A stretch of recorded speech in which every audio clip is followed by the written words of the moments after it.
যদি আপনি জেনা থেকে বেঁচে থাকতে পারেন, সেক্স করব, মানে জেনা করবো, নাউজুবিল্লাহ। তো সেই ছেলে অনেক কষ্ট করে এই টাকাগুলো বা এই দিনারগুলো অর্জন করে, কামাই করে, দিনরাত পরিশ্রম করে, ঠিক আপনারা যেমন করছেন না। তো এরপর সে তার স্বর্ণ মুদ্রা দেয়, দিয়ে বলে যে এখন আমাকে আমার কাজ করতে দাও। তখন সেই মেয়ে রাজি হয়। ঠিক যে মুহূর্তে তারা সেক্সুয়াল সম্পর্কটা করবে, ঠিক ওই মুহূর্তেই এই মেয়ে বলে ওঠে, হে আল্লাহর বান্দা, আল্লাহকে ভয় করো। আমি সারা জীবন আমার সতীত্বকে ধরে রেখেছি, কাউকে দেইনি, আমি কারোর সাথে এরকম অন্যায় করি নাই, আমি খারাপ মেয়ে নই, তুমি আমার ইজ্জতটা নষ্ট করো না। কে বলছে কথা? মেয়ে। ওই অবস্থা থেকে কি একটা ছেলের উঠে আসা সম্ভব? এটা কি এতটাই সহজ? এটা কিন্তু সহজ না। সত্যি কথা বলতে এই বিষয়টা কিন্তু এতটাও সহজ না। যারা অবিবাহিত তারা হয়তো বুঝতে পারবে না, বিবাহিতরা বুঝতে পারছে। তো ওই অবস্থা থেকে সেই টাকাগুলো না নিয়ে সেই স্বর্ণমুদ্রা মেয়েকে দিয়ে ওখান থেকে সেই ছেলে উঠে আসে আল্লাহর ভয়ে।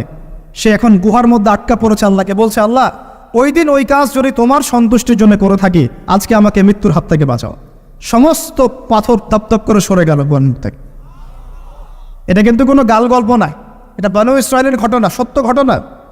এই হাদিস থেকে আমি আপনাকে দলিল দিচ্ছি যে যদি জেনার মতো পাপ থেকে আমি সরে আসতে পারি, সাক্ষাৎ মৌত থেকে আল্লাহ বাঁচাতে পারে।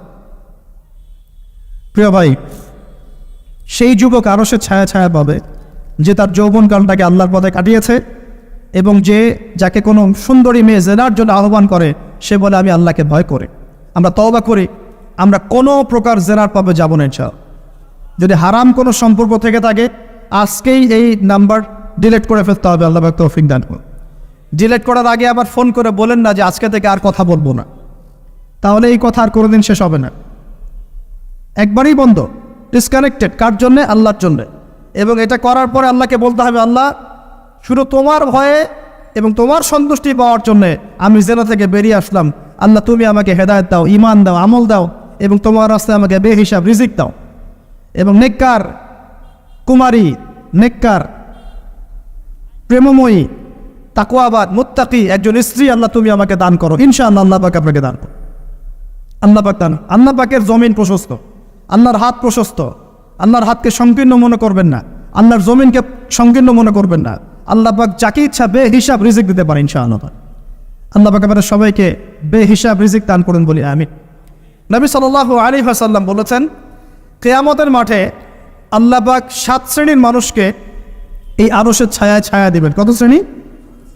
যুবক ভাইরা হাদিসটা খুব ভালো করে শোনেন, কারণ এখানে সবগুলো হওয়ার মতো সম্ভাবনা আপনার আছে। 7টা শ্রেণীর অন্তর্ভুক্ত হওয়ার সম্ভাবনাই যুবকদের আছে, সবার নাই। 1 নম্বর হচ্ছে ন্যায়পরায়ণ শাসক। সুযোগ আছে তো? শাসন ক্ষমতা খারাপ কিছু না, কিন্তু শাসন ক্ষমতা পেয়ে যদি মানুষ ন্যায় বিচার করে ভালো, যদি জুলুম করে তাহলে আল্লাহর সামনে জবাবদিহি করতে হবে। That's all. 2 নম্বর সেই ব্যক্তি যার অন্তর মসজিদের সাথে ঝুলন্ত থাকে। কার সাথে? মোবাইলের সাথে না। কার সাথে? এখন অন্তর কার সাথে ঝুলন্ত থাকে? মোবাইলের সাথে। মসজিদের সাথে অন্তর ঝুলন্ত মানে কি? এটা কি সত্যি সত্যি কলিজে ঝুলা আছে না রূপকথা?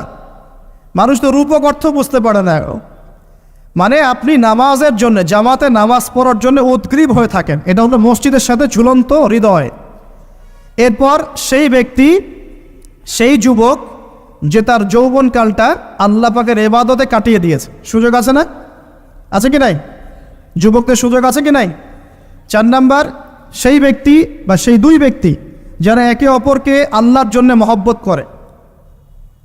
বয়ফ্রেন্ড গার্লফ্রেন্ড ট্রেডিশন বলা হচ্ছে না, বয়ফ্রেন্ড গার্লফ্রেন্ডের হারাম জেনার ভালোবাসা বলা হচ্ছে না। কি বলা হচ্ছে?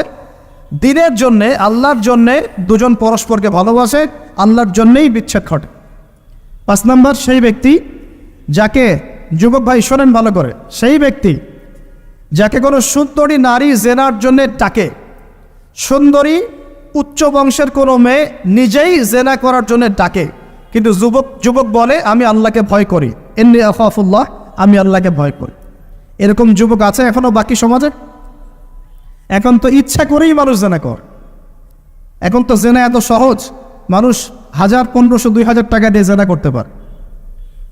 এই সমাজে জেনা সহজ, বিয়ে হয়েছে কঠিন। আর কে? আর সেই ব্যক্তি যে এত গোপনে দান করে, যার বাঁ হাত জানে না ডান হাত কি দান করেছে, যার বাঁ হাত জানে না ডান হাত কি দান করেছে। আমাদের মতো নয় যে 10,000 টাকা দান করলে সবাইকে না জানানো পর্যন্ত ঘুম হচ্ছে না, এমন নয়। দান এমন গোপনে করে যে তার বাঁ হাত জানে না ডান হাত কি দান করছে। আল্লাহ পাক আমাদের সবাইকে গোপনে দান করার তৌফিক দেখ। এর মানে এই না যে প্রকাশ্যে দান করা যায় না, প্রকাশ্যেও দান করা যায়, অন্যকে উৎসাহিত করার জন্যে প্রকাশ্যেও দান করা যায়, কিন্তু গোপন দান আল্লাহর কাছে অনেক বেশি পছন্দের। আর 7 নম্বর সেই ব্যক্তি যে নীরবে নিভৃতে গোপনে আল্লাহর কথা স্মরণ করে কাঁদে এবং তার চোখ দিয়ে অশ্রু প্রবাহিত হয়। এই 7 শ্রেণীর মানুষকে আল্লাহ পাক কিয়ামতের মাঠে আরশের ছায়া দিবে ইনশাআল্লাহ। আমরা কি পেতে চাই? আল্লাহ পাক এই আরশ সবার আগে সৃষ্টি করেছেন, তারপর কি সৃষ্টি করেছেন? কলম। কে? কলম। কলম সৃষ্টি করে আল্লাহ পাক বলেছেন উক্তুব, লিখো। কলম বলছে মাযা আক্তুব, আমি কি লিখব? আল্লাহ বলছেন কিয়ামত পর্যন্ত যা হবে সব লিখো। লাউহে মাহফুজে কলম লেখা শুরু করেছে, কিয়ামত পর্যন্ত যা হবে সব লেখা হয়ে গেছে অলরেডি। অতএব রিজিক নিয়ে আপনার টেনশন করার কোনো দরকার নাই, যা লেখা হয়েছে পাবেন ইনশাআল্লাহ। যদি হালাল পথে চান হালাল পথে পাবেন, হারাম পথে চাইলে হারাম পথে পাবেন। আপনি যা তাকদিরে আছে এর বাইরে আপনি কিছু পাবেন যতই চেষ্টা করেন। আল্লাহ পাক আমাদের সবাইকে তাকদির নিয়ে সন্তুষ্ট থাকার তৌফিক দান করুন। এরপর আল্লাহ পাক এই মহাবিশ্ব সৃষ্টি করেছেন 7 আকাশ 7টা মহাবিশ্ব। কয়টা? 7টা, মাত্র 6 দিনে। কয় দিনে? 6 দিনে। ফি সিত্তাতি আইয়াম, 6 দিনে। আল্লাহ পাকের একদিন কিন্তু আমাদের দিনের মতো নয়। সূরা মাআরিজের মধ্যে আছে আল্লাহ পাকের একদিন আমাদের 50,000 বছরের সমান। কত হাজার বছর? 50,000 বছর। কিয়ামতের মাঠটাও হবে, ওই দিনটাও হবে 50,000 বছর। ওই 50,000 বছরের সমপরিমাণ দিনে কেউ যদি পিপাসার্ত না থাকতে চায়, হাউজে কাউসারের পানি চায়, সে যেন কোনো বেদাতি আমল না করে, নবীর সুন্নতের উপর থাকে। ইনশাআল্লাহ নবী সাল্লাল্লাহু আলাইহি ওয়াসাল্লাম তাকে হাউজে কাউসারের পানি পান করো ইনশাআল্লাহ। ওই 50,000 বছরের সমপরিমাণ দিনে যদি আমরা তীব্র রোদে কষ্ট পেতে না চাই, আরশের ছায়া পেতে চাই, তাহলে এই 7 শ্রেণীর অন্তর্ভুক্ত হওয়ার চেষ্টা করতে হবে। আল্লাহ পাক তৌফিক ইনায়াত করুন। আমরা কি বলি? আমরা বলি ওয়াকুলিল হাক্কু মির রাব্বিকুম, সত্য আল্লাহর পক্ষ থেকে আস। আমরা বলি যে অদৃশ্যে বিশ্বাস না করা পর্যন্ত কেউ মুমিনই হতে পারবে না। ইমানের কয় পিলার? ইমানের কয় পিলার? 6 পিলার। আমানতু বিল্লাহি, আল্লাহর প্রতি বিশ্বাস করলাম, ওয়া মালাইকাতিহি, তার ফেরেশতাগণের প্রতি, ওয়া কুতুবিহি, আল্লাহ পাকের আসমানি কিতাব সমূহের প্রতি, ওয়া রুসুলিহি, আল্লাহ পাকের রাসূলগণের প্রতি, ওয়াল ইয়াউমিল আখির, পরকালের প্রতি, ওয়াল কদরি খায়রিহি ওয়া শাররি, তাকদীর বা ভাগ্যের ভালো মন্দের প্রতি। এই 6টার একটাও কি চোখে দেখা যায়? আল্লাহকে দেখেছেন? ফেরেশতা দেখেছেন? আমাদের নবীকেও কি দেখেছেন? শুধু কোরআনটা আপনি চোখের সামনে দেখছেন, আর কিচ্ছু আপনি দেখছেন না। পরকাল দেখেছেন? তাকদীর ভাগ্য দেখেছেন? কিচ্ছু দেখি নাই। এই 6টা পিলারে বিশ্বাস না করতে পারলে কেউ মুমিন হতে পারবে না। পারবে? আলিফ লাম মিম যালিকাল কিতাবু লা রাইবা ফি হুদাল লিল মুত্তাকিন। কারা মুত্তাকি? আল্লাযীনা ইউমিনুনা বিল গায়বি। এই যে 6টা গায়েবে যারা বিশ্বাস করে এরা হলো মুমিন মুত্তাকি। তাহলে আমাদের জ্ঞানের ভিত্তিটা কি? আমরা অদৃশ্যে বিশ্বাস করি, আর ওদের জ্ঞানের ভিত্তি হচ্ছে ওরা চাক্ষুষ যা দেখে তাতে বিশ্বাস করে। এই জায়গাতেই তো পার্থক্য জ্ঞানতাত্ত্বিক। এই কারণেই ওরা ফেরেশতায় বিশ্বাস করে না, আল্লাহ বিশ্বাস করে না, নবী রাসূলগণে বিশ্বাস করে না। তারা বলছে আল্লাহর সন্তান আছে, নাউযুবিল্লাহ। হ্যাঁ, তারা আসমানি কিতাবে বিশ্বাস করছে না, তার ধর্মের কনসেপ্টে বিশ্বাস করছে না। তারা পরকাল, পুনরুত্থান, হাসর, কিয়ামত, মিজান, পুলসিরাত কিছুই বিশ্বাস করে। বিশ্বাসগত পার্থক্য এখানে। এখন মুমিন মুসলিম হিসাবে আমরা বিশ্বাস করি আল্লাহ পাকের ফেরেশতা আছে না নাই? আছে। এখন এই ফেরেশতারা 8 জন ফেরেশতা, বড় বড় 8 জন ফেরেশতা, তারা আল্লাহ পাকের আরশটাকে ধরে রেখেছে। কয়জন ফেরেশতা? 8 জন। এই 8 জন ফেরেশতা আল্লাহর আরশকে টেনে নিয়ে আসবে কিয়ামতের মাঠে। বলেন সুবহান। আল্লাহ পাকের এমনও ফেরেশতা আছেন যারা একটা ফুৎকার দিবে, জাস্ট একটা ফু, এক ফুৎকারে পুরো মহাবিশ্ব ধ্বংস হয়ে যাবে। এত শক্তিশালী ফেরেশতা আছে আল্লাহ পাক।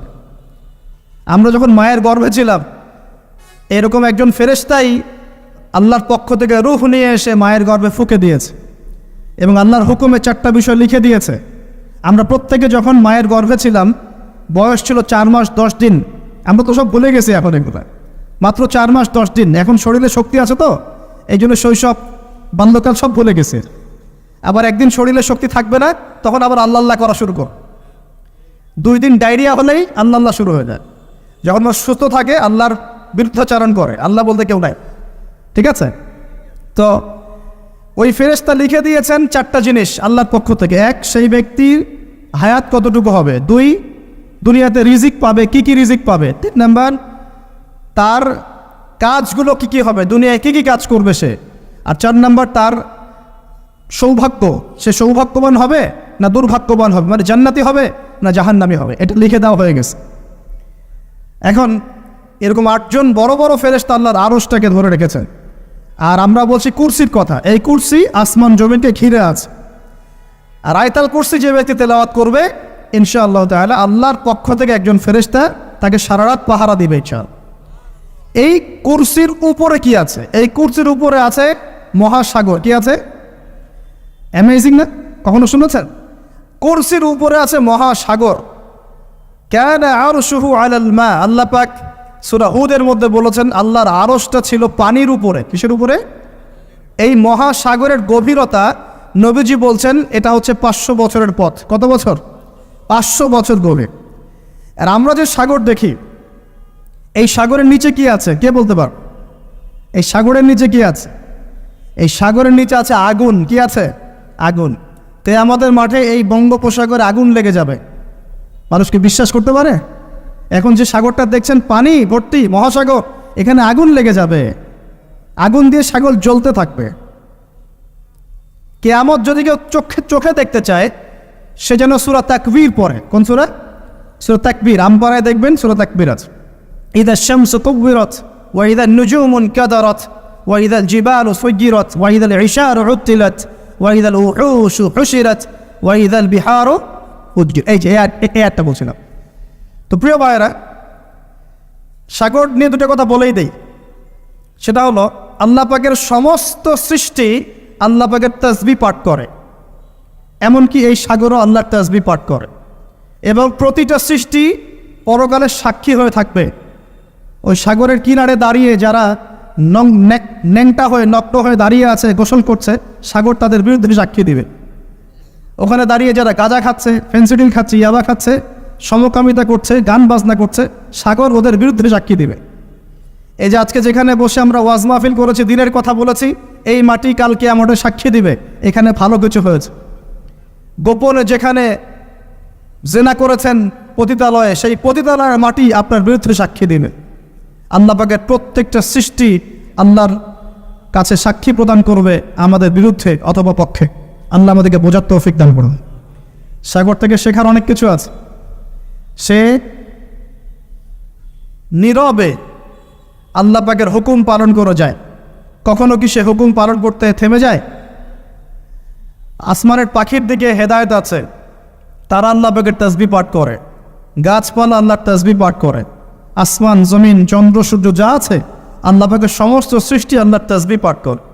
আল্লাহ পাকের 2টা নাফরমান সৃষ্টি আছে, একটা হলো মানুষ আর একটা হলো জিন জাতি।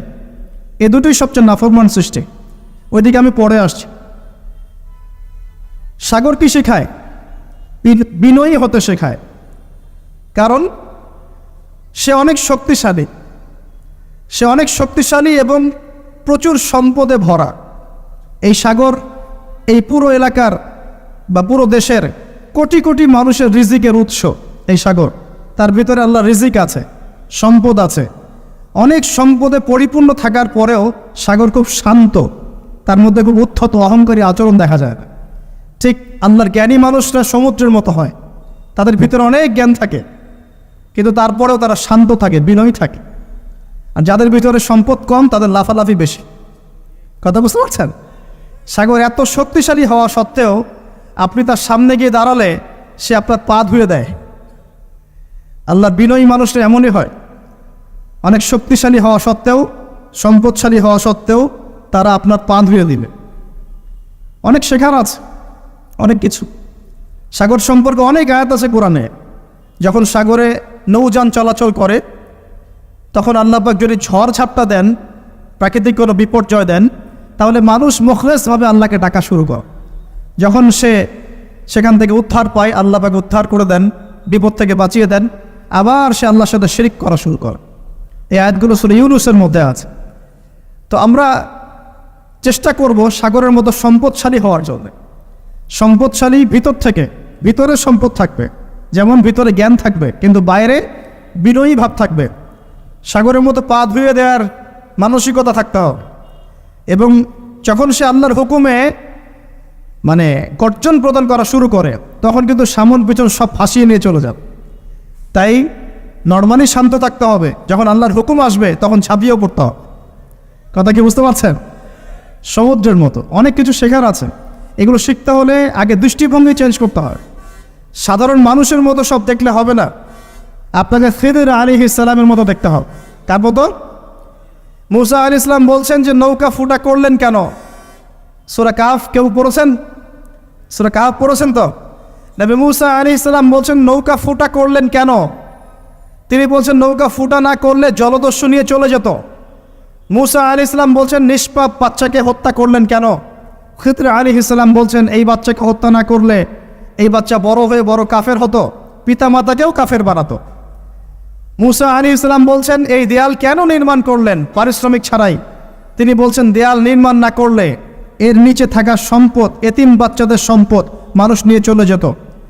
তিনটা প্রশ্নেই মুসা আলাইহিস সালাম বাইরের চোখ দিয়ে দেখেছেন, খিদির আলাইহিস সালাম তার ভিতরের চোখ দিয়ে দেখেছেন। এই যুগে যদি আপনি ফিতনা চিনতে চান, দাজ্জালীয় সভ্যতাকে চিনতে চান, তাদের প্ল্যানগুলো বুঝতে চান, স্বাভাবিক দৃষ্টিভঙ্গি দিয়ে দেখলে হবে না, ভিতরের চোখ দিয়ে দেখা শিখতে হবে।